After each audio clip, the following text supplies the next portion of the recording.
12,000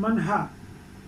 اسی مادہ سے اس کا جوڑا بنایا بھی اسی حقیقت کا غماز ہے، اور عوج یا ٹیڑھا پن ستے مراد کسی ایک طرف رجحان ہے، اور عورت کے لیے معاشرتی نظام کی مضبوطی و قیام کے لیے ضروری تھا کہ ایک دوسرے میں اعجاب و قبول، فاعل و مفعول، اثر و متاثر، فعل و انفعال کی حالت ہو، ورنہ معاشرہ اور گھر تباہ ہو کر رہ جاتا اور اولاد معاشرہ کی باغی اور غیر مفید شہری فسادی جھگڑالو، جھوٹ فریب، دھوکہ دہی، مبالغہ اور غلط بیانی کی سرشت والی ہو جاتی۔ اونٹ کی طرح اس کی کوئی کل سیدھی نہیں رہتی، نہ صرف خود بلکہ ارد گرد کی فضا کو سخت نشاد کر کے زندگیوں کو جہنم زار بنا دیتی ہے۔ عیاش ذہن پر گندہ خیال منافق ہو جاتی ہے، اور ظاہر بین جھوٹی چمک دمک سے نیز غیر مذہب ہو کر بھی مہذب ہونے اور دین مذہب کا جھوٹا لبادہ اوڑھنے کی کوشش کرتی ہے۔ الزام تراشی اور اپنی ذہنی پستی کا مظاہر و باطن دیتا ہے، لہذا عورت کی فطرت میں اللہ تعالیٰ نے اثر پذیری کا مادہ مرد کی بنسبت کہیں زیادہ ودیت فرمایا کہ تاکہ مرد کی قوامیت سے زندگی کے اندرونی اور بیرونی یعنی گھریلو اور معاشرتی نظام درست رہ سکیں۔ انسان اول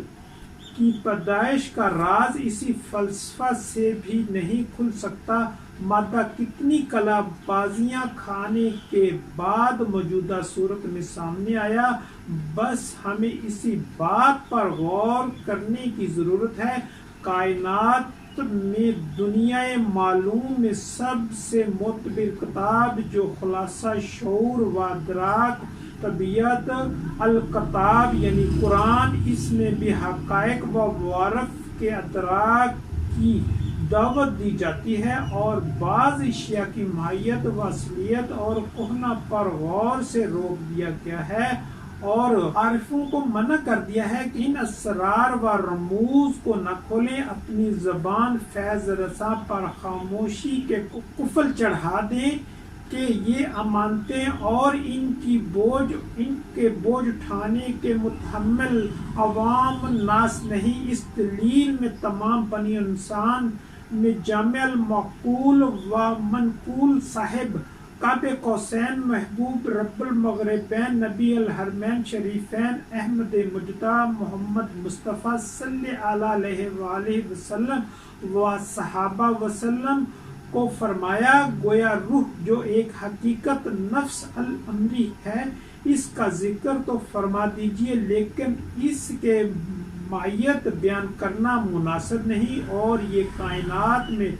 جب سے انسان و انسانیت کا نظام اور دور زمانہ چلا آ رہا ہے، سدوش دشمن پرزور کی طرح عیاں ہے کہ حضرت محمد صلی اللہ علیہ وسلم سے بڑھ کر نہ کسی برگزیدہ نبی و رسول وسلم کی عقل و دانش، فہم و فراست، تفہیم و ادراک ممکن ہے، نہ دنیائے تصور و خیال کی بادیہ پیمانی کا فائدہ۔ پھر ایسی ہستی کامل جب یہ فرمائے کہ اے اللہ تیرے جاننے کا حق ادا نہیں ہو سکا، یہ باتیں تہائے ضلالت میں گھومنے والے فلسفی کی جان سکتے ہیں۔ اسی طرح انسان کی ابتدائی افرینشن کا ذکر مقصود نہیں، جیسے سورہ المعارج کی آیت 4 میں ذکر ہے کہ ملائکہ اور روح الامین عروج فرماتے ہیں ایک دن میں جس کی مقدار 50,000 سال ہے۔ اب وہ اس دنیا کا سال ہے یا نوری سال، اس کی خبر بھی اسی علام الغیوب کو ہے کہ کہ مادہ کن گردشوں سے گزرتا ہوا موجودہ حالات میں ظاہر ہوا، اللہ گواہ میرا اور عقیدہ کے بہت سے اسرار و رموز عارفوں پر منکشف ہوتے ہیں جن کا بیان کرنا موجب شر و فساد ہوا کرتا ہے۔ اسی طرح عورتوں کے حجاب اور ستر کا بیان تشریع الاعضاء کی غرض سے کوئی علمی کام نہیں۔ تخلیہ میں جس شے کو حلال کیا بس وہ عقل کو کافی ہے، ورنہ بعض اعضاء کو دیکھنے سے اولاد کا غبی پن، حیا، بیمار اور اندھا ہونا ممکن ہوا کرتا ہے۔ میرے عرض کرنے کا مدعا یہ ہے کہ جبل الزہرہ کی چوٹیوں کو سر کرنے یا فردوس نشاط میں داخلے کی راہداریوں اور عمیق غائیں سوائے ذہنی حسی جسمانی برائیوں کے دروازے کھولنے کے کچھ نہیں، بس مرد عورت میں تمیز اور عورت کے عورت پن کی فضیلت، قدر و منزلت اور امتیاز عورت کے دو نظام ہیں جو خاندان اور معاشرہ میں اس کی زندگی اور حقوق و فرائض کا تعین کرتے ہیں، اور مختلف ادوار حیات میں بیٹی، بہن، بیوی اور ماں ہونے کی حیثیت سے اس شفقت، محبت، پیار، ادب و احترام کی معرج جمع معراج برابر عروج برابر سیڑھی درجات سے آگہی ہوتی ہے۔ یہ نظام ایک تو حیض کا نظام، دوسرے لبن یعنی دودھ کا، ان میں بھی اصل میں نظام حیض ہی ایسا نظام ہے جو عورت کو امن ہو یا جنگ، زندگی ہو یا خاندان، معاشرہ، ملک و قوم کی اموات کی صورت میں بیٹی، بہن، بیویاں ماں مدارج کی تعین کرتا ہے۔ عورت کی شادی، بیاہ، خوشی، غمی، ملاب، جدائی یا پیار محبت، دودھ پلائی یا شوہر کی تنہائی کے ساتھی بننے یا تسکین روح، نفس اور بدن و جذبات، احساسات میں جوش و جذبہ، تلاطم اور تعمیر و تخلیق و تختی، افزائش حیات، بندش اموات، فلاح و ارتقاء، جاندان و معاشرہ، قوموں کی افرادی قوت اور اچھے برے انسانوں کی افزائش کا مدار سب حیض پر ہے۔ حیض کا آغاز ہی کسی عورت کی بلوغت کی علامت ہے کہ وہ رشتہ ازدواج اور نئی زندگی، نئے خاندان کی بنیاد بن سکتی ہے۔ وہ اپنے نئے جہان، نئی سلطنت کی مالکہ ہے۔ وہ اپنے صدر مملکت یعنی شوہر کی مشاورت اور باہمی ثوابدید سے اپنی رعایا یعنی اولاد کی قسمتوں کے رہائش کا موسموں اور حالات کی روشنی میں پیشگی بندوبست کر سکتی ہے۔ عورت کی شادی ہے تو حیض کی روشنی میں طلاق یا جدائی ہوتی ہے، تو حیض کی روشنی میں شوہر کی موت کی صورت میں عدت ہوتی ہے، تو حیض کی صورت میں جنگوں اور لڑائیوں میں جب بہت سے مرد مارے جائیں اور عورتیں بیوہ ہو جائیں تو از سر نو رشتہ ازدواج میں منسلک ہونے کے لیے حیض ہی کو مد نظر رکھا جاتا ہے۔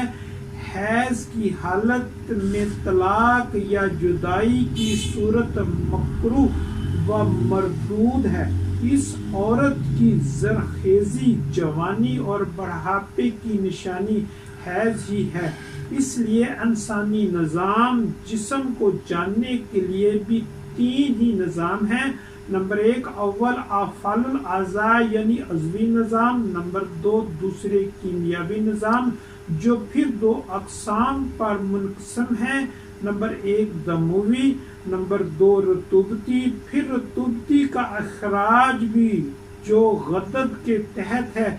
3 اقسام پر ہے، جو رطوبت کو یا مواد کو جسم سے باہر خارج کرنے پر ہے، جو نالی دار غدد کے تحت ہے جیسے گردے، پسینہ کے غدد، آنسو وغیرہ جو فعلی یا کیمیاوی طور پر پیدا ہونے والے مواد کے خون و جسم کی صفائی کے ذمہ دار ہیں، یا غیر نالی دار جو جسم کے اندر ہی مختلف قسم کی رطوبات کو قوت جاذبہ کے ذریعے ایک سے حالت میں جذب کرتے، ایک سے دوسرے عضو کو اپنی رطوبات مہیا کرتے، ان میں کیمیاوی تبدیلیاں لاتے ہیں، جیسے غدد جاذبہ اور طحال لمف کو جذب کر کے الکلی سے ترشا بلغم سے سودا میں بدل کر قلب و عضلات کی غذا بنانے اور صفائی کے لیے پھیپھڑوں میں آکسیجن جذب کرتے ہیں، یا لبلبہ اور پتا جو خون میں اپنی رطوبات شامل کرتے ہیں۔ تیسرے وہ جو ایک طرف اندرون دوسری طرف بیرون جسم اپنی رطوبات کا اخراج کرتے ہیں، جیسے مردوں میں خصیتین وغیرہ۔ اب امراض نسواں خواہ وہ تمس یعنی حیض ہو یا دودھ، جس کی 3 صورتیں ہوا کرتی ہیں: نمبر 1 کثرت تمس، نمبر 2 عسرت تمس حیض کی دقت یا درد، نمبر 3 احتباس تمس یعنی بندش حیض، اسی طرح سیلان الرحم یعنی لکوریا وغیرہ، یا اختناق الرحم یعنی ذقاوت حس، دودھ کی کمی بیشی، بانجھ پن اور اٹھرا وغیرہ۔ ان سب کا تعلق کسی نہ کسی طرح حیض اور دودھ کے ساتھ ہے اور یہ تعلق رکھتے ہیں۔ دوران خون، بندش و جریان خون یا جسم انسانی میں رطوبات کی پیدائش اور ان کے اخراج کے طریق کار سے جو فطری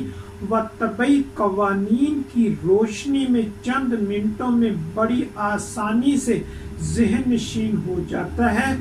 بس اتنا بنیادی نقطہ یاد رکھیں کہ جب جسم انسان کے کسی بھی حصہ سے خون جاری ہوتا ہے تو جسم و خون میں سے رطوبات خارج نہیں ہوتی، بلکہ ان کی پیدائش و اخراج رک جاتا ہے۔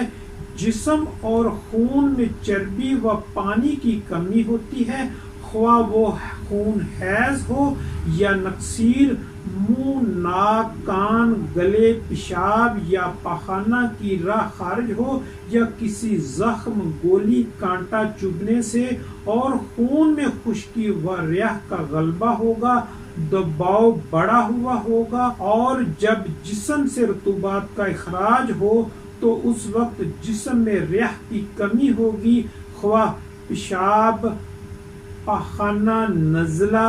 زکام، جریان و ریح سیلان کی صورت ہو، یا دودھ کی کثرت، تھوک، گید، آنکھ، کان یا آنسو پانی آنا۔ اس حقیقت کو ذہن نشین کرانے کے لیے ایک علامت نزلہ کے ذریعے سمجھانے کی کوشش کی گئی ہے، جو آنے والی نسلوں میں ہزاروں سال بعد تحقیق ہونے والے امراض و علامات کے علاج کلی اصولی اور حتمی ہونے کے ناطے کلید قانون کی حیثیت رکھتا ہے۔ دعاؤں میں یاد رکھیے گا۔ حکیم رائے خالد، شکریہ۔